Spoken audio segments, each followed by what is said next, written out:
showing an increasing tendency. Now coming to the Pondicherry. So we have done, just I will not project, I will be focusing only on important aspects what we have done in the Pondicherry region. And this is the satellite imagery, because satellite imagery, that means your remote sensing tool or your remote sensing satellite imagery is an essential tool where we can demarcate different type of thematic layers. For example, geology is very, very important. Geomorphology is very, very important. Then drainage is very, very important. And soil is also very, very important, because these are the factors that will influence the amount of water infiltrating as groundwater. So from the satellite imageries, we have gone for your digital elevation model. I think by using RGS software, we can go for DEM. This is what we call it as a digital elevation model, which will give us information regarding what is the direction of the elevation, because we are very near to the coast, and what is the range of your elevation. When you come to the coastal regions like that of our Pondicherry, that means our university campus, you can see the water level is 1 meter above the mean sea level. This is the present condition. No groundwater level is below the mean sea level. If that is the condition, then definitely there is significant contribution from the seawater intrusion. All our groundwater resources are greater than 1 meter level, are greater than 1 meter. So it implies that natural contribution due to the lowering of your water table below the mean sea level doesn't impact, or it doesn't play a major role as per your Pondicherry region is concerned. And this is about the average annual rainfall of different parts of your Pondicherry. So it comes around 1336 millimeter per year. This is not normal rainfall. This is above your average. And when coming to the Karaikal and Mahe, you can see that Mahe is the location which is having 3300 millimeter per year of rainfall. And if you compare with Pondicherry, if you compare with Tamil Nadu with Pondicherry, the average rainfall of Tamil Nadu comes around 990 millimeter per year. Whereas in Pondicherry, we are getting around 1336 millimeter per year. But we are also in the stage of water scarcity. Where do the water go? What is happening to the water resources? That has to be, that is a great $1 million question as per the amount of water availability in the Pondicherry. Then per capita water availability, you can see that this is the projected one, and you can see that per capita availability in Pondicherry is 1960 liters, cubic meters. And in 1991 it was declined to 600, and in 2025 it has been projected to 224. This is as told by me, the per capita availability is less than 120 liters per day, per human. This is the condition what we are facing now. Right. So, when coming to the Pondicherry, we cannot store water, or the water that is flowing as surface water, we cannot call it as a groundwater. So, groundwaters are confined to the regions what we call it as an aquifers. So, what is an aquifer? An aquifer is nothing but a porous and permeable formation that is not confined to the surface places. All the aquifers are present at greater depth. As per the hydrological classification, I think first comes your topsoil zone, which will be 1 meter thickness. Then comes your unsaturated zone. Then comes your saturated zone. So, saturated zones, we call it as an aquifers. So, generally there are 3 different types of aquifers present in your Pondicherry region. One is your Cretaceous type of an aquifer, the other is your alluvium aquifer, and the third is your the third will be your Cretaceous, Tertiary, and the third will be your Vanu type of an aquifers. So, the region where we are now, the Pondicherry, we are in the alluvium aquifers, and aquifers are met at a depth of 30 meters.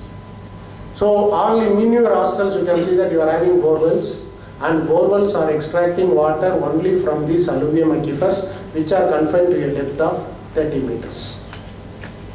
And you can see that when it is a Cretaceous type of an aquifer, the depth comes around 70 to 250 meters. Then when it is your Vanu aquifers, you can see that the depth varies from 30 to 75 meters. So in Pondicherry, there are 3 different types of aquifers. When it is the northern part of the Pondicherry, that means the place where our Pondicherry University is located, we have the alluvium aquifers, which are confined to a depth of 30 meters. When you go to the central part of the Pondicherry, it comes your Cretaceous type of an aquifer which are present at a depth of 250 meters. So that are the zones that has to be recharged.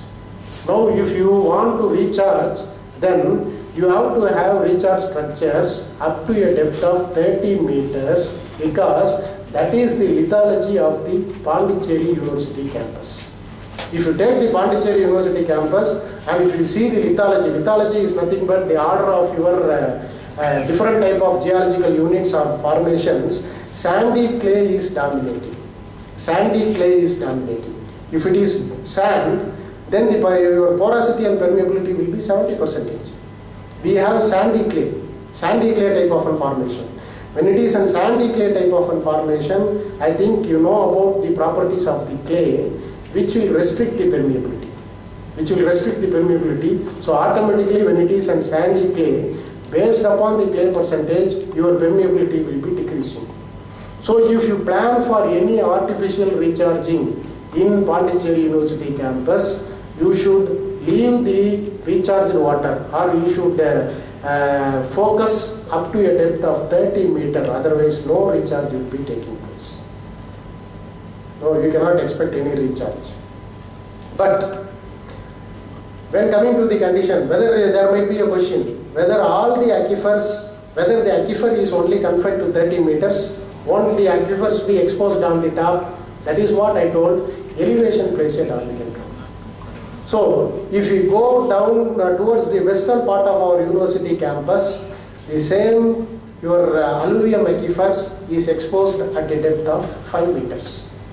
The same alluvium aquifer which is present at a depth of 30 meters in your campus is present on the surface at a depth ranging from 5 to 10 meters. So that particular region can be fixed as a recharge region because we cannot have recharge structures up to a depth of 30 meters. So we have to identify locations which are confined to recharge zones. So what are recharge zones? Recharge zones are the zones where the aquifers are exposed to the top. So that locations must be identified and it should be properly recharged. And this is about the that means the water table elevation map. We call it as an isostatic map. So you can see that the elevation trending is east. That means there is a gradual decrease in the water table along the northwestern part of the study area, both in your Cretaceous aquifer as well as your pre-monsoon and post-monsoon scenario is concerned. Your water table elevation or your elevational criteria is towards northwestern part of the study area.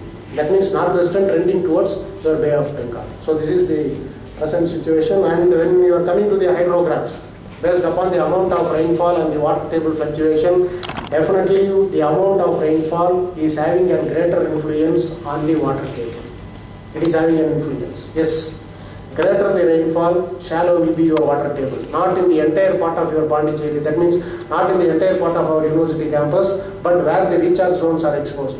There, the water will be entering and it will be due to the gradational variation, it will be flowing from the higher elevation region to the lower elevation region. So automatically you will be getting water. So hence rainfall is having a greater role to play. And major rivers, I think Pondicherry government has taken very good initiative regarding the banning of your saline water intrusion. So I think no household there is if you go for apartment type of an activities, or they are not giving permission for boreholes along the coastal zones. So they have marked the sea as a coastal zone management. As per the coastal zone management, from the shoreline up to a depth of 5 kilometers, you should not construct any borehole without proper permission from the authorities, Pondicherry authorities. So that activity it has influenced the saline water intrusion zones. We have demarcated that. Clearly, the saline water intrusion in the southern part of the Pondicherry region has been demarcated up to a distance of 13 kilometers inland. But now, the same saline water intrusion has decreased and we demarcated only to an extent of 5 kilometers.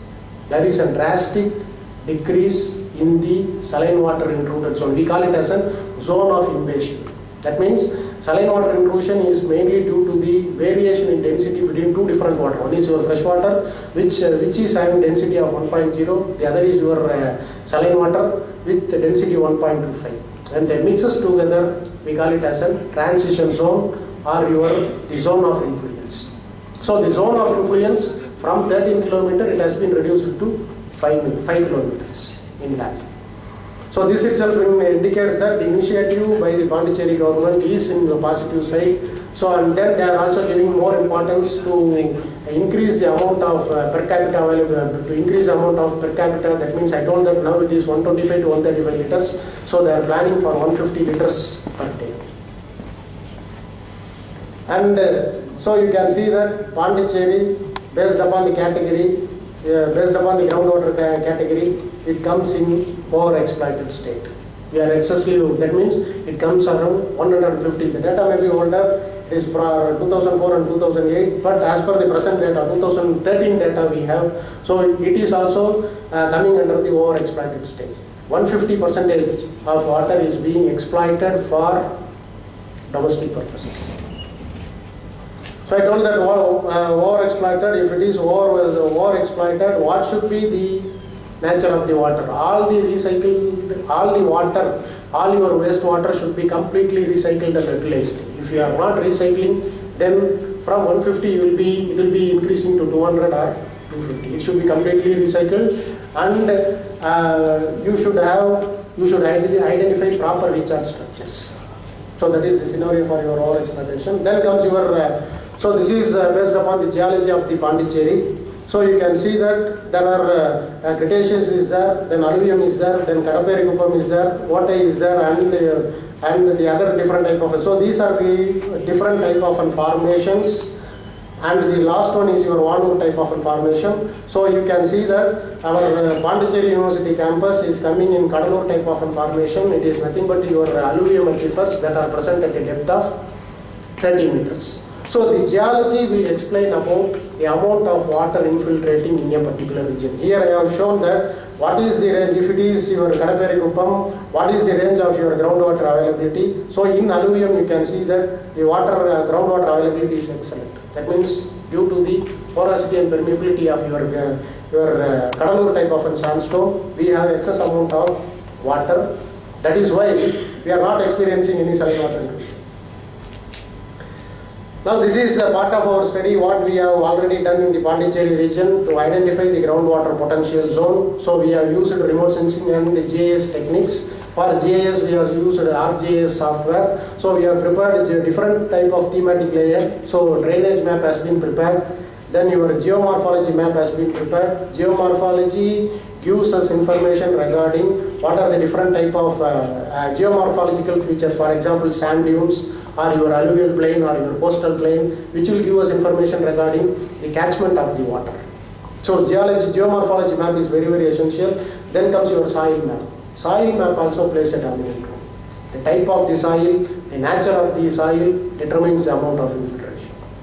Then by using, so these are the different, we assigned weightages has been assigned, weightages or your index weightage method has been applied in ArcGIS software. So you can assign weightages on the basis of the geology or your geomorphology or your drainage or the soil type. For example, if you take the geology of the study area, so Cretaceous aquifer or your Kadalur sandstone aquifer has been assigned greater weightage because due to the greater amount of porosity and permeability. So you can assign weightages according to that. So being an environmental student, so this is the line where you have to focus.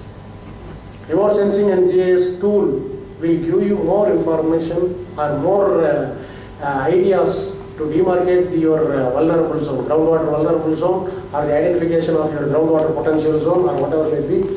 And so this is the groundwater potential zonation map that we have generated, and it has been classified into excellent, good, very good, and very bad. And you can see that very bad type of criteria are confined to the location where your Vanu type of formation has been obtained, because that particular aquifer is present at a depth of 220 meters below the earth surface.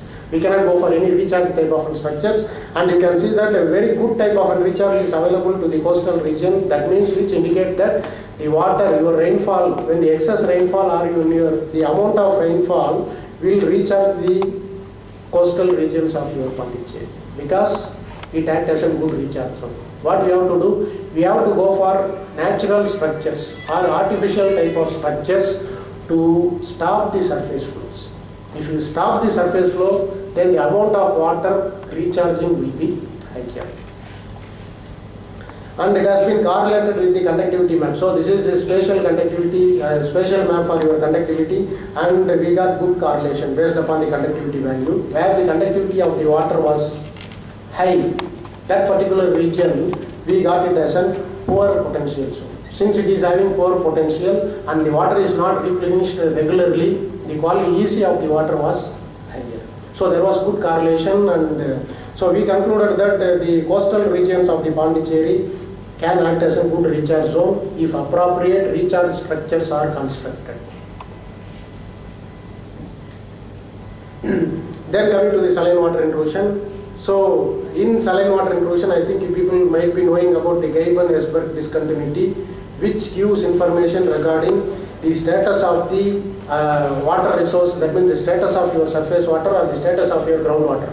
For example, if your freshwater head is 1 meter above the mean sea level, it indicates that your saline water is present at a depth of 40 meter. So we call it as an 1:40 ratio. So based upon the density variation, if the water table elevation is found at a depth of 1 meter above mean sea level, it indicates that your saline water is present at a depth of 40 meter below the earth's surface. This is what we call it as a Geiben-Esberg discontinuity. And based upon this discontinuity, we went for geophysical resistivity imaging, because groundwater quality, by testing the water, we cannot identify the transition zone. Transition zones are the zones where your fresh water and your saline water meet together. So if you want to demarcate that transition zone, the only apt technique that is available is your electrical resistivity tomography techniques. So we have the equipment in our department, and we went for electrical resistivity, and this is the equipment what we have, and these are the electrodes. And we went for a survey along the coastal region to demarcate the amount of saline water intrusion, and this is the methodology approach. And this technique is, there are two different type of technique. One is your 1D type of an interpretation, and the other is your 2D type of an interpretation. This is another one technology that is available for you people. When you can use it for archaeological purpose, you can use it for demarcating your mineral type of resources, and also for your groundwater salinity variation. We can use this resistivity type of an investigations, where we will be having 4 cables. 4 rods will be there. We will be passing current through 2 rods, and the 2 rods will be picking the potential. Based upon the density of the formation, we will be recording the potential differences that will give us information regarding the type of the formation. So we have gone for the entire coastal tracts of Pondicherry to demarcate the amount of saline water intrusion. We have done to a total of around 20 surveys has been done along the coastal stretch of Pondicherry. And so this is the what we call it as a litholog, or this is the cross-section plot of the coastal tract of your Pondicherry. You can see the different type of Kadalur sandstone, and then your Manaveli, and these are the bore wells or bore logs where you have collected the data, and you have gone for the cross-section plot. You can see that the thickness of the Kadalur sandstone, your alluvium aquifer, is greater in the southern part when compared with that of your northern part. The thickness is lower, where in the Kalapot region or in the Pondicherry University region, the thickness of your Kadalur sandstone is lower when compared with the southernmost part. And this is the image generally what we get from the 2D investigations. So this is nothing but we get the image. So this is each and every colored images is nothing but the resistivity of the different formation involved there. Resistivity values of different formation. And you can see that when the resistivity value is less than 10 ohm meter, it indicates that that particular formation is contaminated by saline water, because the saline water resistivity comes around 1 ohm meter. 1 ohm meter. And a formation with fresh water will have higher resistivity values. 100 ohm meter, it ranges from 10 to 100 ohm meter. So when your formation resistivity is 10 ohm meter, it indicates that that particular formation is contaminated by saline water. So this is the Kalapat region. So we have done survey in this opposite to the Pondicherry University campus. We have done survey and we have identified saline water intrusion at a depth of 10 to 21.3 meter. We have identified as the saline water intruded zones. And this is where we can see the litholands. We did not tell, we cannot tell that by seeing the resistivity value, we cannot tell that this is mainly due to the saline water intrusion. You have to compare with the lithology. What is the lithology? Whether it is sandstone or highly porous and permeable sandstone, it has to be compared and then it has to be correlated for the saline water intrusion. Then only you will be getting a better idea. So this is about your park region, and you can see that this blue is nothing but the resistivity is around 0.598, which indicates it is definitely saline water contaminated, and this depth has to be correlated here. So when correlated with the lithola, we got coarse sandstone. So the coarse sandstone has been contaminated by the saline water in this particular location. So this is not our map. So this is the already map that is available with the Pondicherry government PWD people, and they have demarcated. So this is with special reference to 1990s data. So you can see that the saline water intrusion in the southern part is confined to 3 to 4 meter, whereas in the northern part you can see that it is only 1 kilometer. The saline water intrusion has been demarcated. But when we compare with our study, we classified the salinity into 3 types. Number 1, due to saline water intrusion. Number 2 is what we call it as a paleosalinity. Number 3, formation salinity. There are variations. Saline water intrusion, then formation salinity and paleosalinity, there are variations. Because since we are near the coastal zone, the amount of aerosols and when precipitation takes place, the aerosol which is encompassed by sodium and chloride ion, due to when it gets mixed with the water, it falls in the land region and gets infiltrated. So automatically what happens? The sodium and chloride ratio in that particular aquifer gets enhanced.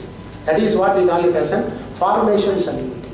And paleosalinity is nothing but the salinity that has been already encountered. I think you might be knowing that Pondicherry region up to your Trichy Cretaceous, it was under sea. And due to the marine regression type of an activities, now the land has been exposed, and we have identified paleosalinity also in the Pondicherry coastal regions. And so you can, in this map you can see that the saline water intruded zone. So in the southern part of the region, saline water intrusion was not there. It was formation salinity. And when we come to the Kalapat region, at up to a distance of around 0.5 kilometer only, we identified the saline water intrusion, and the rest was your paleosalinity. Because the place where the university is located is an higher elevated region. When we move towards the northwestern part, the elevation is higher. So that elevation is acting as a barrier so that your saline water intrusion is restricted or it is being backed. And different type of control methods, I think, so we cannot go for this pumped well, then to pump the water by having some wells there. By proposing some wells, you can pump the water, you can pump fresh water so that your saline water will be moving. When fresh water gets contaminated by saline water, it will take 20 years for its perfect reclamation. That means EC for a pure water will be 500 μs per centimeter. At the same time, when it gets mixed with the saline water, EC increases to 10,000 μs per centimeter. To bring back to 500 μs per centimeter, it requires 20 years by natural process. Okay. And just tell me, and so this is another type of study what you have done in the Tharuvadi region. So I think you might be knowing about all the dumps are being deposited there, and they are retreating the water, recycling the water, and they are and that recycled water is used for agricultural utilities in that region. So we want to see what is the amount of, we have done survey on the dump site itself. We have gone for survey on the dump site, and we have identified the groundwater vulnerability. That means pollution of groundwater. This is not saline water intrusion. Pollution due to the solid waste disposal up to a depth of 10 meters has been identified. Due to the impact of solid waste disposal, we have identified up to a depth of 10 meter has been demarcated as the groundwater pollution, and you can see that it is extending, because this is a location where your aquifer has been exposed. You can see that it is exposed, or it is extending to greater depths. And so this is another one location where we have identified the your contamination sources. I forgot about this location. Where the second location where they are at now they are going and dumping, and I cannot name that particular location. I think so. If I remember, I will tell the exact location. This particular place I forgot, and we have also done in this particular region. We have gone for 2 different type of surveys, and we also identified saline water. Sorry, not saline water. We have identified groundwater pollution due to the solid waste disposal in that particular region. And I think you might be, by seeing the figure, you can see that this is nothing but our university campus. We have done for recharge zone identification for our university campus, and so this is by using ArcGIS software. We demarcated the recharge zone, and based upon the values, higher recharges are confined to the location where we are having our southwestern, that means our northwestern part of your study area. So this is the recharge was higher, and all the other parts we got low recharge. So when we want to construct any recharge structures, so it should be confined to this particular location and this particular location alone. And if any planning of your recharge structures in any other location will not end in the augmentation of groundwater resources. Then, so we have also worked for modeling. Seawater intrusion has been modeled in Nagapattinam and Karikal region.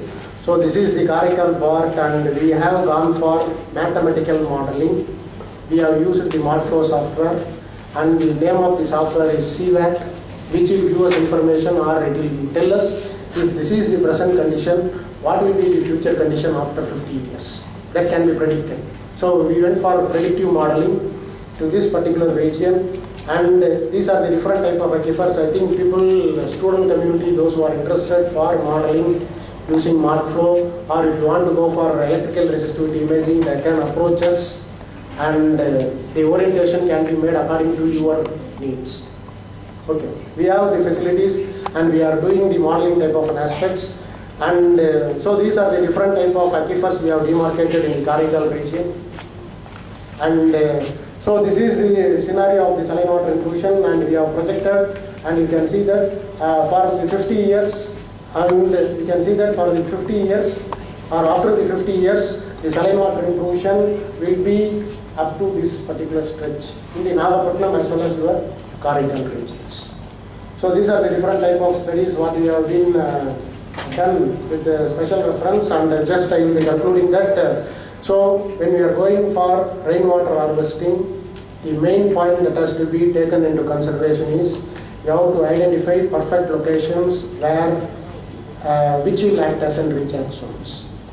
And recharge should be done only in that particular location. And if you plan recharge structures where you don't have your aquifers or your highly porous and permeable formation, then automatically it will end up in your waterlogged condition, or what we call it as all the water will be flowing as a surface flow.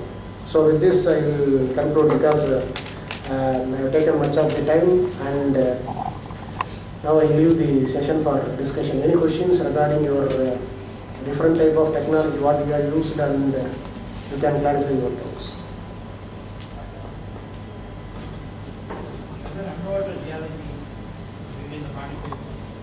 Underwater we did not use. This is confined to aquifers. But we identified, so it knows that the freshwater discharge has been identified deeper inside the ocean. So that we call it as a